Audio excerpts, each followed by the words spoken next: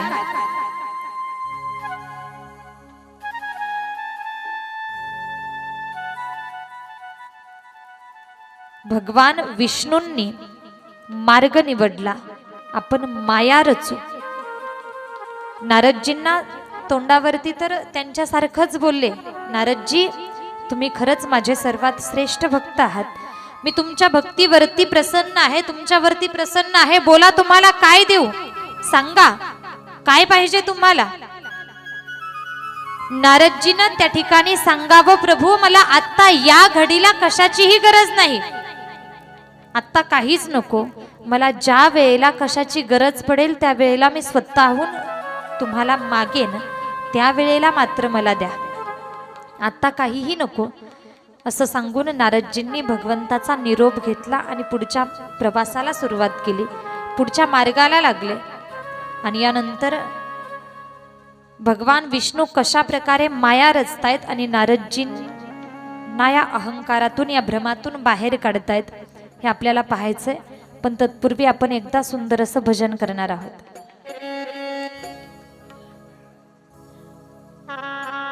सर्वांनी उठून उभे राहा. माता वर्ग पुरुष वर्ग प्रत्येकानं गोल करून उभं राहायचंय. सुंदर असं नाचून भजन झालं पाहिजे. बऱ्याच वेळापासून तुम्ही एका जागेवरती बसलेले आहात.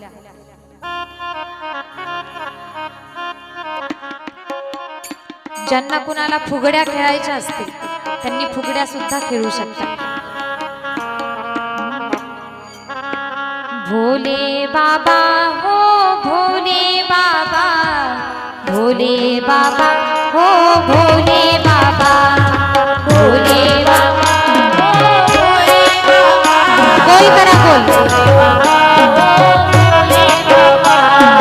भोले बाबा हो भोले बाबा, भोले बाबा हो भोले बाबा.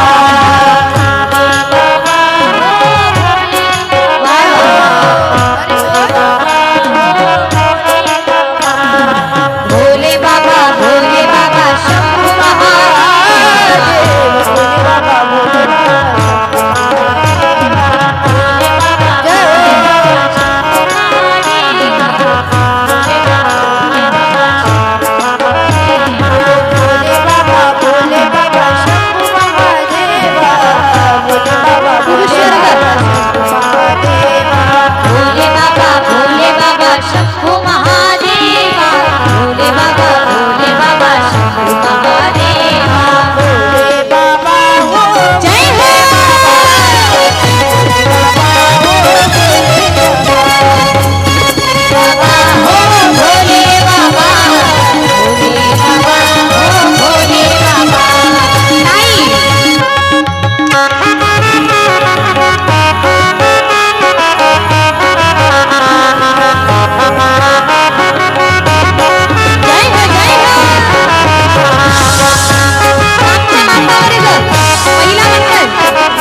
पार्वती महादेव की जय. तुम्ही सर्वांनी सुंदर असं नाचून भजन केलं, फार फार धन्यवाद. काही माता माऊल्यांनी सुंदर अशी फुगडी सुद्धा खेळली पहा, पण तरी सुद्धा काही जणींना वाटलं पप्याचा बाप पाहतो की काय.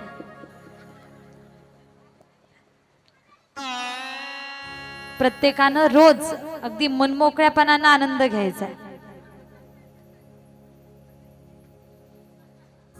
भगवान भोलेनाथांना प्रार्थना करायची, प्रभू भोलेनाथजी,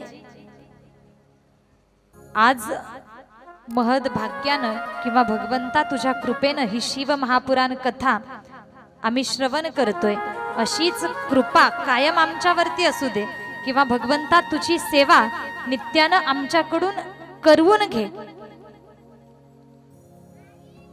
भगवंताला विनंती करायची. लक्ष आहे ना सर्वांचं? आणि हीच एक विनंती आपण एका भजनाच्या माध्यमातून करणार आहोत. करणार तुम्ही भजन? हातानं टाळी वाजवायची आणि अंतकरणातून भगवंतासाठी एक प्रकारे या भजनाच्या माध्यमातून देवाला आळवायचं. हात वरती घ्या.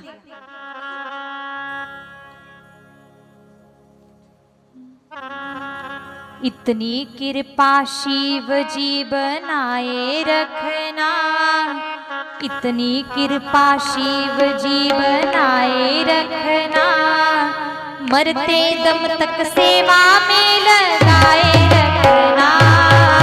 इतनी कृपा शिव जी बनाए रखना, इतनी कृपा शिव जी बनाए रखना, मरते दम तक सेवा में लगाए रखना, मरते दम तक सेवा में लगाए रखना.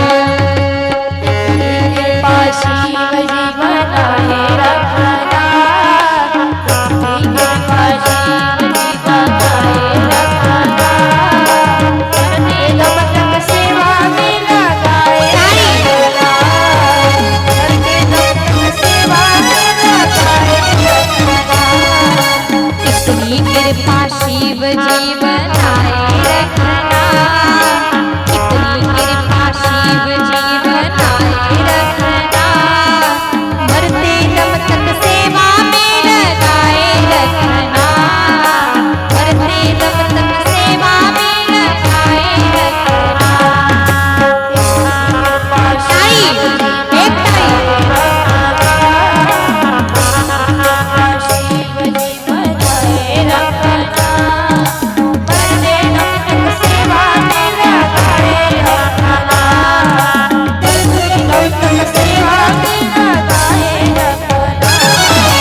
मग या जीवनामध्ये आमच्याकडून तुझी सेवा घडावी अशी कृपा तूच आमच्यावरती कर. प्रपंचाच्या नादात, संसारामध्ये धन कमावण्याच्या नादात आम्ही तुला विसरू नये. नव्हे तर प्रार्थना करा भगवंता, सुख आणि दुःख दोन्हींमध्ये सुद्धा तुझी साथ किंवा तुझी कृपा तुझ्या या लेकरावरती असू दे. अंतकरणातून तळमळीनं विनंती केली तर ऐकणारा भगवान परमात्मा आहे. जन्म जन्म तक तेरा मेरा साथ कभी ना छूटे, साथ कभी ना छूटे, साथ कभी ना छूटे. टूट जाए सांसों की लड़ियां, नाता कभी ना टूटे, नाता कभी ना छूटे, नाता कभी ना छूटे. जन्म जन्म तक तेरा मेरा साथ कभी ना छूटे, साथ कभी ना छूटे, साथ कभी ना छूटे. टूट जाए सांसों की लड़ियां, नाता कभी ना टूटे, नाता कभी ना छूटे, नाता कभी ना छूटे. कोठी में इस दास को भी खाए रखना, कोठी में इस दास को भी खाए रखना, मरते दम तक सेवा में लगाए रखना, मरते दम तक सेवा में लगाए रखना. कितनी कृपा श्री जी बनाए रखना, कृपा जी बनाए रखना. मरते दम तक सेवा में लगाए रखना, मरते दम तक सेवा में लगाए रखना, मरते दम तक सेवा में लगाए रखना.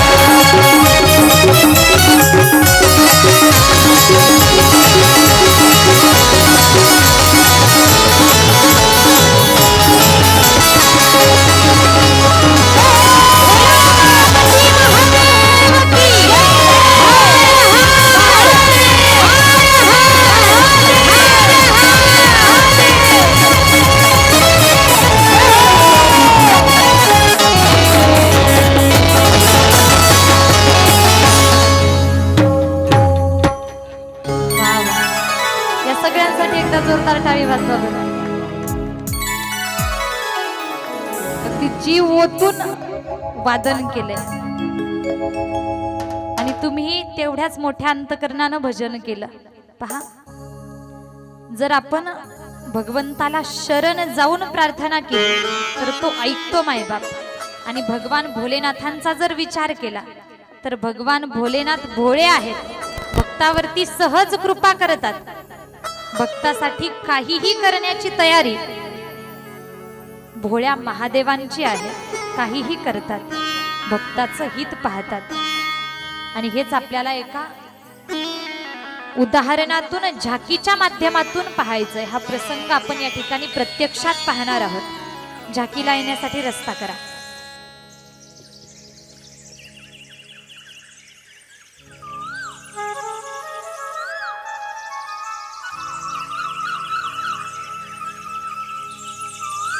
पहा बरं, महिला मंडळ, पुरुष वर्ग, आपल्या कथा मंडपामध्ये आता चोर येणार आहे. चोर येणार आहे. प्रत्येकानं सावध होऊन बसायचे. तुम्ही जे काही तुमच्या सोबत मोबाईल असतील, पाण्याची बॉटल असेल, त्यानंतर तुमची छोटी छोटी लेकरं असतील, ते सगळे जपून ठेवा. चोर कधी येईल आणि काय घेऊन जाईल हे सांगता येत नाही. आणि काही वस्तू चोरल्यानंतर दोष मात्र मला देऊ नका आणि जास्त पण घाबरू नका. चोर आपलाच आहे.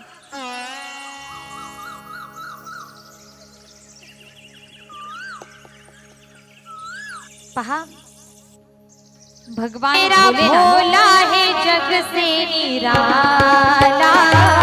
बम बोला बम बोला बम बोला बम बोला बम बोला. सारे जग का है वो रखवाला, सारे जग का है वो रखवाला.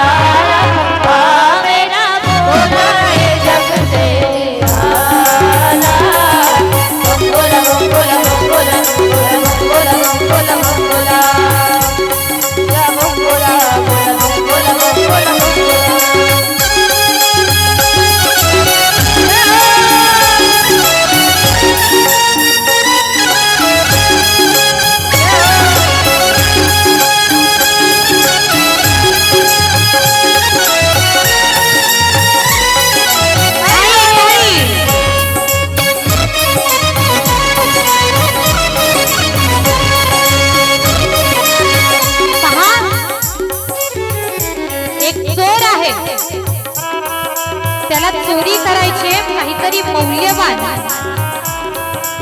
नकलीची वस्तू शोधतोय, गावामध्ये घुसलाय, प्रत्येक ठिकाणी पाहावं काही मौल्यवान वस्तू सापडते.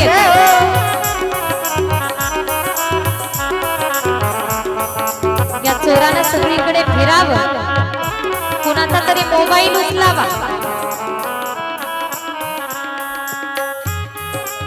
मोबाईल उचलतोय, कुणाची तरी बॉटल, कुणाचं तरी छोट लेकरू उचलून घेऊन पळावं.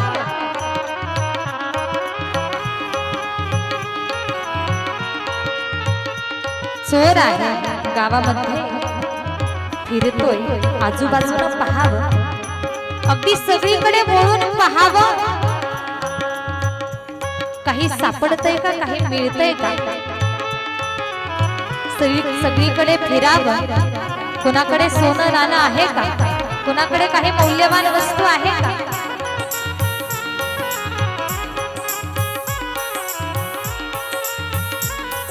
सगळीकडे फिरतोय, पाहतोय, आणि तेवढ्यात या चोरानं पाहिलं की अरे समोर एक मंदिर दिसतंय. या मंदिरामध्ये नक्की काहीतरी सोनं नाणं काहीतरी आपल्याला सापडणार. अगोदर डोक्याला हात लावत होता, काही सापडतंय का नाही विचार करत होता, निराश होऊन जायचा. अरे काहीच दिसत नाही, असलं कसलं हे गाव आहे, या गावामध्ये काहीच मौल्यवान वस्तू दिसत नाही. आणि जेव्हा मंदिर पाहिलं, प्रसन्न झाला, हसायला लागला. अरे या मंदिरात सोनं नाणं काहीतरी सापडेल. आणि हसत हसत मंदिराकडे निघाला. तेवढ्यात लक्षात आलं, अरे आपण तर चोरी करायला चाललो. कोणी जर पाहिलं, कोणी जर आपल्याला पकडलं तर अनर्थ होऊन जाईल. लपत लपत आपण जाऊ. कोणी आहे का, कोणी पाहतंय का. आजूबाजूनं पाहत मंदिराच्या वरच्या दिशेनं पाहतो चोर. त्या शिखरावरती वगैरे कोणी बसलेलं आहे का. हळूहळू मंदिरात घुसावं, मंदिरात यावं.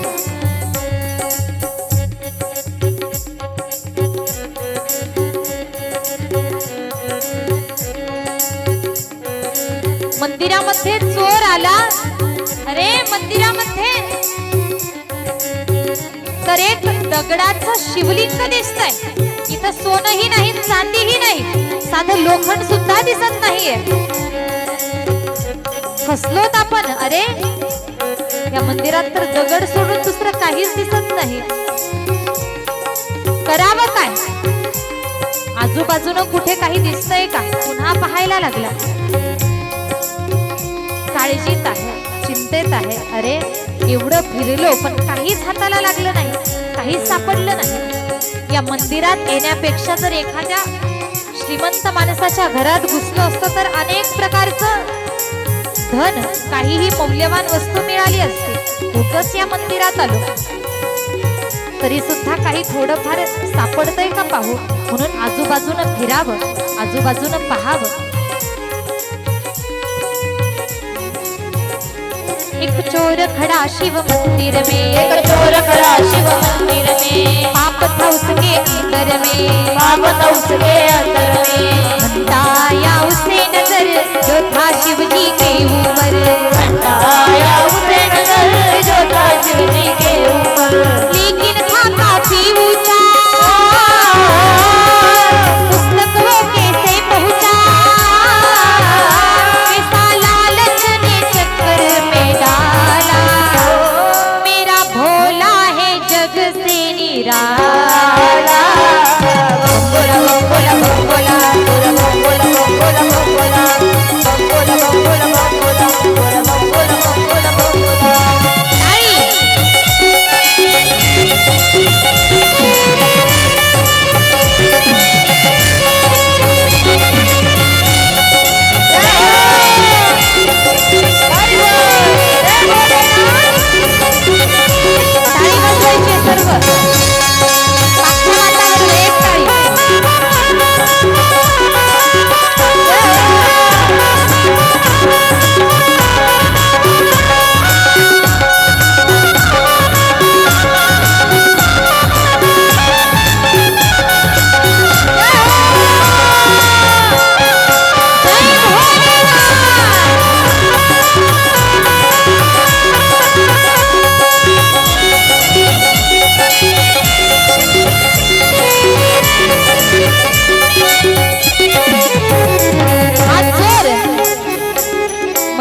मध्ये तर आलाय, काही सापडत नाही, दिसत नाही. आजूबाजूला फिरून सगळीकडे पाहिलं आणि अचानक लक्ष गेलं ते शिव मंदिरामध्ये जी शिवपिंड होती त्या शिवपिंडीच्या वरती असलेल्या घंटेकडं.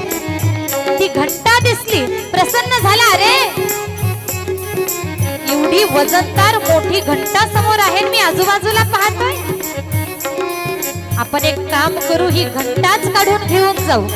दुसरं काही मिळत नाही ना, ही घंटा विकून बरच काही धन आपल्याला मिळेल. घंटाच काढून नेऊ विचार केला. समोर गेला, घंटेला हात लावायचा प्रयत्न करणार, पण अरे ही घंटा तर भिंतीच्या वरती आहे आणि वजनही भरपूर आहे, जड आहे. या घंटेच्या वजनापेक्षा कमी वजन माझं आहे आणि मला या घंटेचं वजन कसं पेलावणार. पुन्हा नाराज झाला. अरे आता काय करू, नाराज झालाय, चिंताग्रस्त आहे. आणि तेवढ्यात या चोराचा उपाय लक्षात आला.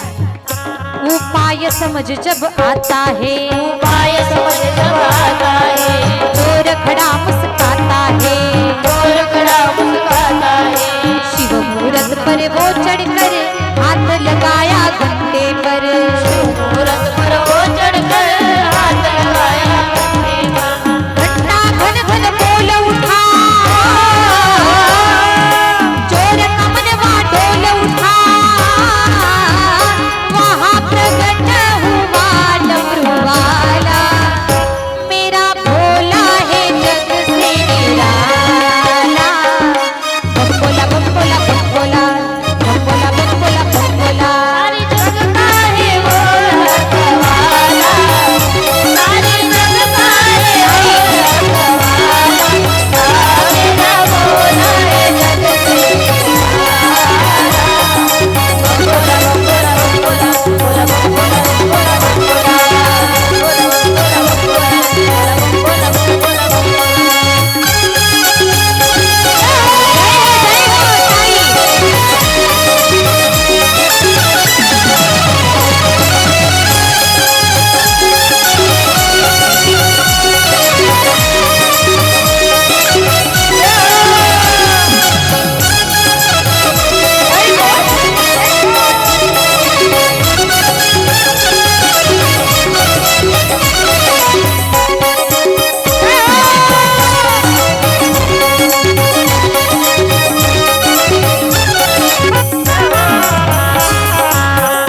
भगवान भोलेनाथ त्या ठिकाणी प्रगट झाले का.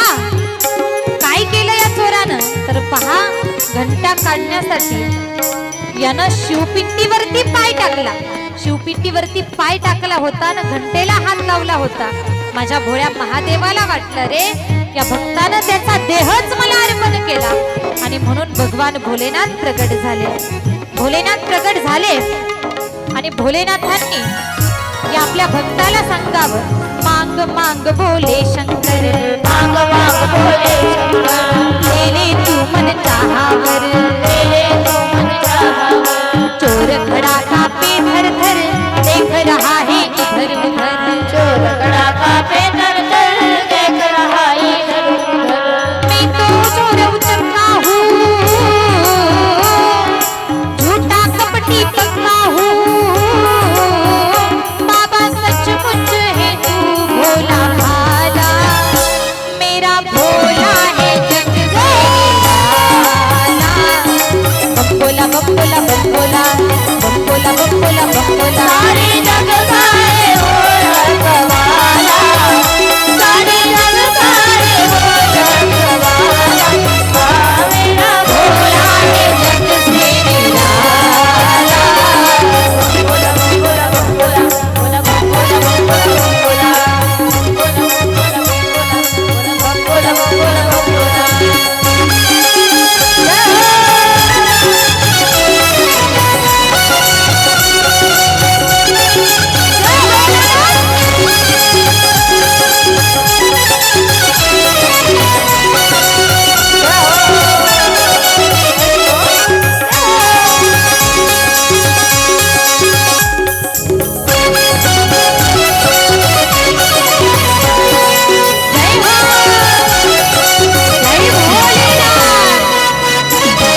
रक्तानं थरथर कापावं, थरथर कापतोय, कोपऱ्यात बसलेला आहे, घाबरलाय. अरे भोलेनाथ आता मला शिक्षा करणार, मी चोरी करण्यासाठी आलो.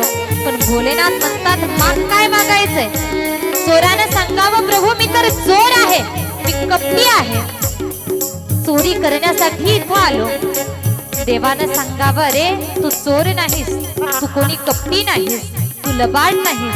ऐक, मला अनेक भक्त कोणी बेलपत्र वाहत, कोणी चंदन लावत, कोणी भस्म लावत, कोणी मेवा मोदक वाहत, पण तू तर स्वतःचा देहच मला अर्पण केला. कोई मेवा मोदक लाता है, कोई चंदन मुझ पे चढ़ाता है, कोई चंदन मुझ पे चढ़ाता है, पर तूने तो अपना तन कर दिया मुझको अर्पण, पर तूने तो अपना तन कर दिया मुझको अर्पण. भक्त है मेरा चोर नहीं, तेरे जैसा और नहीं, झट बोले यूं दीन दयाला, मेरा भोला है जग से निराला.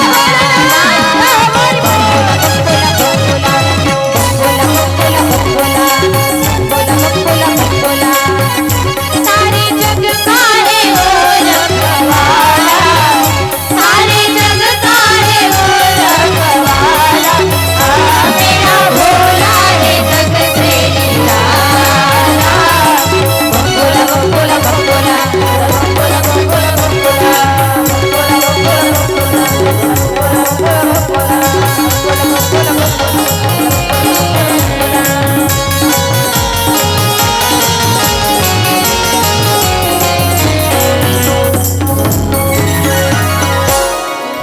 उमापति महादेव की जय. हर हर हर हर.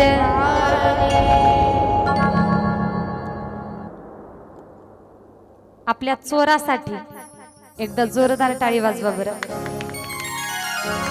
सुंदर असं चोराचं पात्र निभावलं आमच्या श्रुतीताई, आणि त्यानंतर भगवान भोलेनाथांचं पात्र निभावलंय. अशी तुमचीच गावची महाभाग्यवान कन्या आहे. भोलेनाथांचं पात्र अगदी त्यांनी निभावलं. हे सुद्धा पुण्याचं लक्षण आहे, पहा, भाग्याचं लक्षण आहे. टाळी वाजवा, सर्वांसाठी टाळी वाजवा. या ठिकाणी आपण उदाहरणाच्या माध्यमातून भगवान भोलेनाथांचा भोळेपणा पाहिला, आणि आता यानंतर आपल्याला आरतीची तयारी करायची. सर्वांनी उठून उभं राहायचंय, आरतीची तयारी करायची.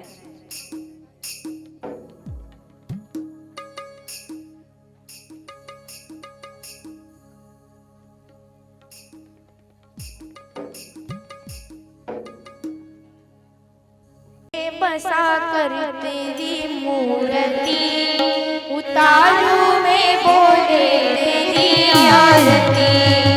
मन रे बसा कर तेरी मूर्ति, उतारू में बोले तेरी आरती. करुणा करो कष्ट हरो ज्ञान दो भगवन, भव में फंसी नाव मेरी पार दो भगवन. करुणा करो कष्ट हरो ज्ञान दो भगवन, भव में फंसी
जय देव जय हनुमंता हो स्वामी हनुमंता जय प्रसाद नवी वृतांता जय देव तुले पाताळ भरला शब्द धरला धरलीवर वाणी रंगेल कराळे पर्वत उतरण जय आम्ही रामदास शक्ती जय देव